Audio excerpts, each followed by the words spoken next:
Okay, I'm going to show you guys how to draw ray diagrams using the rules that you guys should see in your notes. First, you're going to have to actually draw out these lines. Now, I did all 5 of them already that we're going to be working on today. But you guys are going to have to draw this yourself. And the way to do it is with the ruler, you're going to draw a straight line. This is called our principal axis. I'm just going to write PA so we remember. Then we draw a curved mirror. Doesn't have to be a big curve, just a little slight curve at the end, just so we know it's a curved mirror. This is called a concave mirror. Next, we're going to measure the distance here. I measured 3 centimeters to here. That's going to be our focus. You can measure anything you want as long as you know how long it is. It could be 2, could be 4, could be 5. Here is my center of curvature. I'm going to mark it with a C. The special thing about this is it's twice as far as this. So I measured 3 centimeters to here, so this had to be 6 centimeters. Or if I measured this to be 5 centimeters, this has to be 10. Okay? The center of curvature is always twice as long as the focus. So I'm going to go ahead and mark every single one here. Center of curvature and focus, just so I remember. Just a little mark. Now you don't have to do this, but if it helps, go ahead and do it. Next, we're going to follow the rules for drawing ray diagrams. Now luckily, I've got a couple steps for you. So drawing ray diagrams, we always are going to start with step 1 because it's very easy. Step 1 says, draw a ray from the top of the object to the mirror. It will be reflected through the focus. So draw from the top of the object. What do I mean by that? Well, here's the object right here. I've already drawn the object in, just as an arrow. We're going to draw from the top of the object, which is this point of it. And we're going to go towards the mirror. And it said parallel. From the top of the object to the mirror, it's supposed to say parallel. In fact, I better change that now. From the top of the object to the mirror, parallel.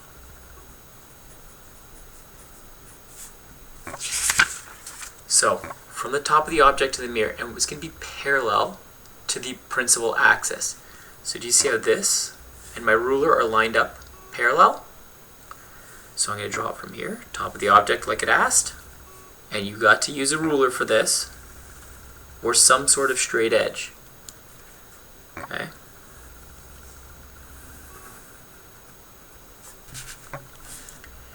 And if I look back at my rules, it says it will be reflected through the focus. So if it's parallel like this, I have to reflect it through the focus. So if it went from here, hit the mirror there, I'm going to get my ruler, line it up so it goes through the focus, and draw it through the focus. Okay, so there's my reflected line. And I'm just going to put a little arrow like that so I know that it's reflected this way. This is the way it's traveling. Let's look on to the second rule because we don't know what's going on yet. So, draw a ray from the top of the object again and through the focus. It will be reflected parallel to the principal axis. So, if you noticed here, I wrote opposite of step 1. It is the exact opposite. So in the first rule it said, go parallel, come through the focus. This time we're going to go through the focus, and we're going to come out parallel. Even if you look at this line and go backwards, through the focus, it comes out parallel. That's why it's the exact opposite. So let's do that right now. Again, I'm going to line up my ruler. Top of the object, through the focus.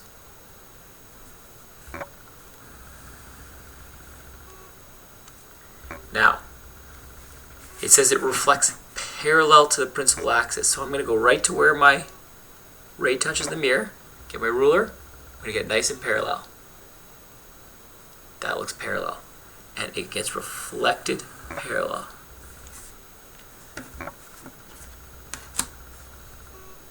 So, what you can see now is, better put my arrow there, is I have two rays here that got reflected off the mirror, right? This one bounced from here, came down this way. This one, from here, when it bounced, and it went straight across. Right here, right where they intersect, that's exactly where the image is formed. That's what you're going to actually see in the mirror. Now, why did I just draw it upside down? Well, we were drawing from the very tip of this object. So where they meet, that's going to be the very tip of the image. And we always draw it towards the principal axis. So that's how it looks. Now we're not actually done here. Now we have to describe the image. We describe using what is called SALT. Now, the S stands for size. So we're going to take a look at this. Here's the object. Is that image larger or smaller? We're talking about the size here. Well, I can see that it's smaller.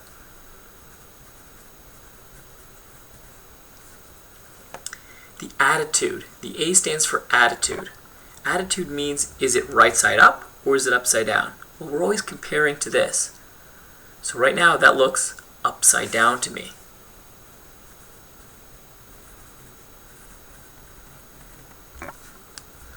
L.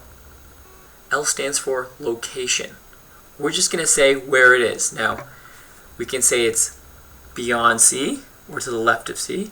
We can say it's at C if it's right on C. We can say between C and F if it's between C and F. We can say at F if it's at the focal point, or in front of F. Or in front of the mirror you can say too, because since the mirror is right here. Now this is between C and F, so that's what we will say.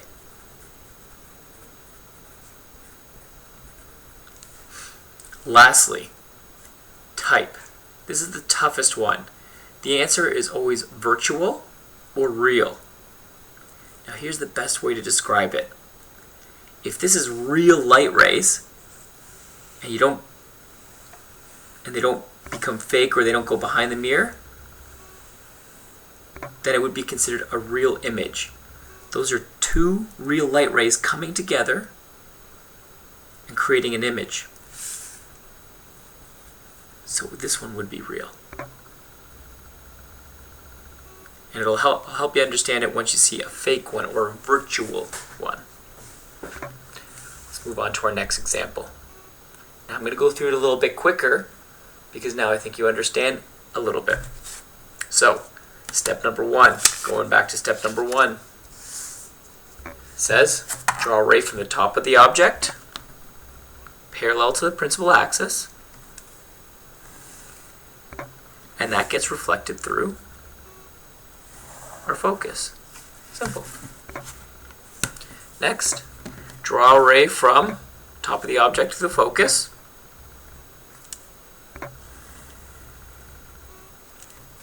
Now that one goes parallel.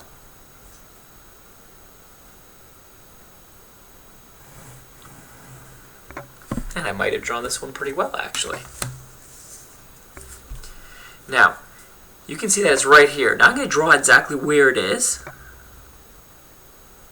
which is right about there. Now I was close, but I wasn't perfect. If I was perfect, it would have been right on C. When the object is on the center of curvature, it should actually end up being right there. The only problem is, I'm human. I can make mistakes, just like you guys can. So it might be slightly off because maybe our angle of the mirror is not right. Maybe we weren't perfectly parallel. Something like that. So I'm going to describe it as if it was right on the center of curvature.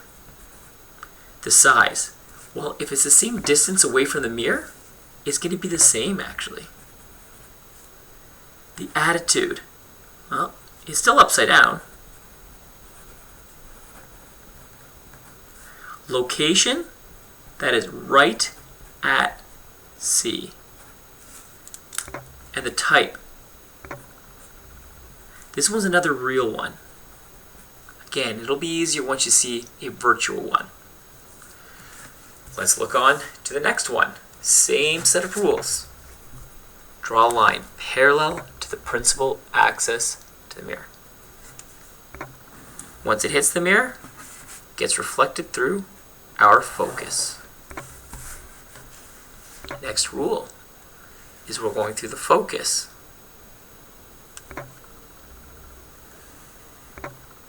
Once it hits the mirror, it gets reflected out parallel.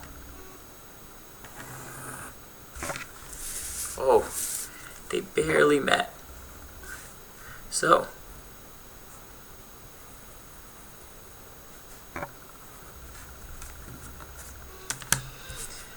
let's describe the salt for this one now. Size. That looks a lot larger to me. Attitude. Well, that's upside down. Another word for upside down is inverted. So I'm going to write inverted from now on. Location. That's beyond C or behind C. You can say either one. I like saying beyond C. And the type. Well, this is still real. All of my lines are still solid lines. So I'm going to say it's real again.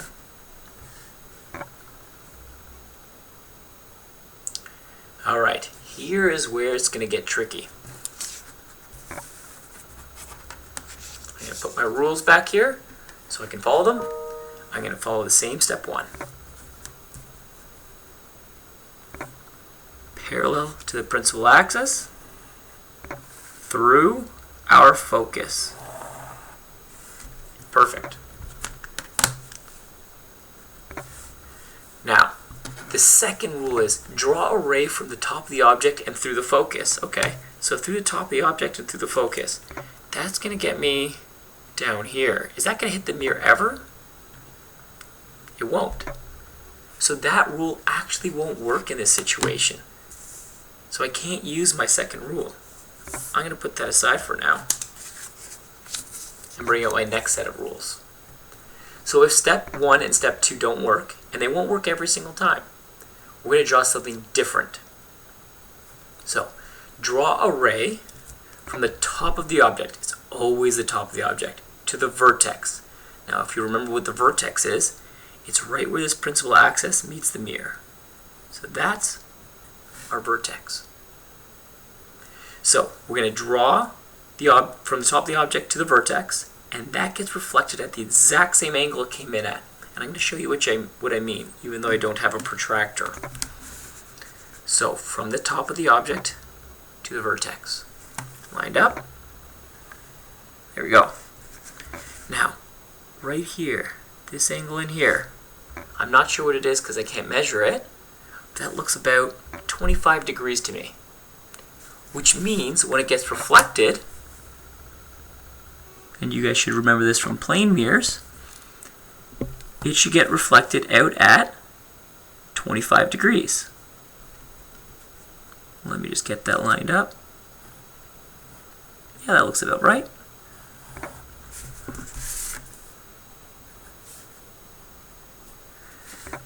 So this angle and this angle are the exact same.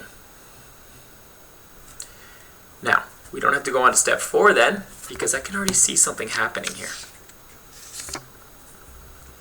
What I can see is this line and this line, they're parallel. Parallel lines will never meet.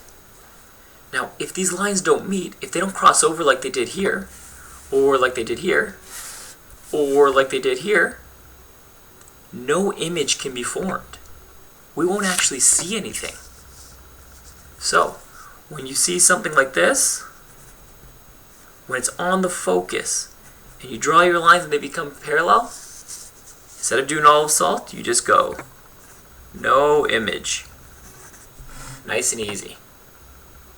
Don't have to do any of the salt, because they're parallel lines. Without two lines crossing, you will never get an image. That's a tough one. Here comes the most difficult one though. Now, since we're starting out, we'll go back to our first rules. Step 1 and step 2.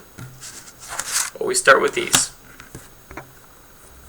Line parallel to the principal axis to the mirror, and that goes through the focus. Yes, it's okay that it goes through my object. A lot of people will ask that question, but it is fine. So through the focus, there we go. Next one, from the top of the object through the focus. Okay? If I do that, I'm going backwards. And it never reflects off the mirror. It has to reflect off the mirror. So that one's no good either. I can't use that rule. So step 2, you're gone. Let's pull out my trusty sheet in case step 1 and 2 don't work.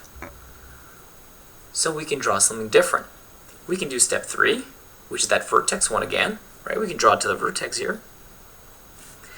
But there's also this one that I want to show you guys. It says draw a line through the center of curvature that touches the top of the object and then goes to the mirror. So remember, we always want it to hit the top of the object and go to the mirror.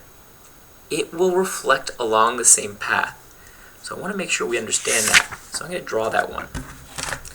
So a line that goes through the center of curvature. So there I am, I'm lined up right on the center of curvature, but it has to touch the top of the object. So there we go, I got it lined up and to the mirror. There we go. Now it says it reflects along the same path. And what that means is, now that it hit the mirror, it's going to reflect along the exact same path. So that's what it'll look like. Now, it's very difficult to see, but do you see how these two lines are getting further and further apart? Even if I'm going to extend it a little bit so you see it better. But do you see how here it's very close? And here it's a little bit further away. That means these lines will never meet, will they? Now don't jump to a conclusion here. It's not going to be no image this time. It's a little bit different. This is a tricky one. What happens in this situation is they're not going to meet on this side of the mirror because they're spreading out. But if I use this line and go the opposite way, if we go this way now, well, now they're getting closer and closer together. So what I'm going to do is I'm going to go keep on going behind the mirror. So I'm going to line this up, and we're going to go behind the mirror. But I'm going to go, since it's behind the mirror, I'm going to go with dotted lines. This helps me remember. Think of a mirror on your wall. Is there really anything behind the mirror on the wall? No. There's nothing behind the mirror. And that's why we're going to put these dotted lines. Now the best way I can explain it is in the morning when you go brush your teeth, wash your face or something like that, you see somebody in the mirror, right? You see yourself. But they're not actually there. It looks like they're on the other side of the wall, but we know they're not on the other side of the wall. They're behind the mirror, but they're not really there.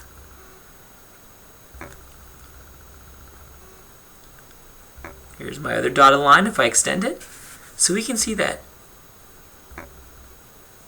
there, right there, you can see that the two dotted lines cross. So I'm going to extend my principal axis across the other side of the mirror. And I'm going to draw right where it connects, where the two lines connect. That's the tip of our image.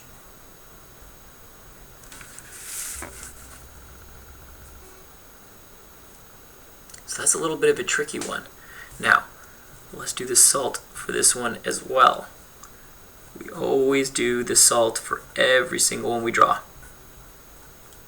So the size, well, I can see that that is definitely larger.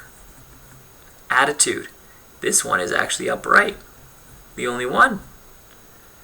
Location, we just say behind the mirror. And lastly, the type. If you haven't guessed it already, this is our virtual one. Now again, it's virtual because in this one we can see that it's real light that bounces off the mirror and comes this way. Right? Real light bounces off the mirror and comes this way.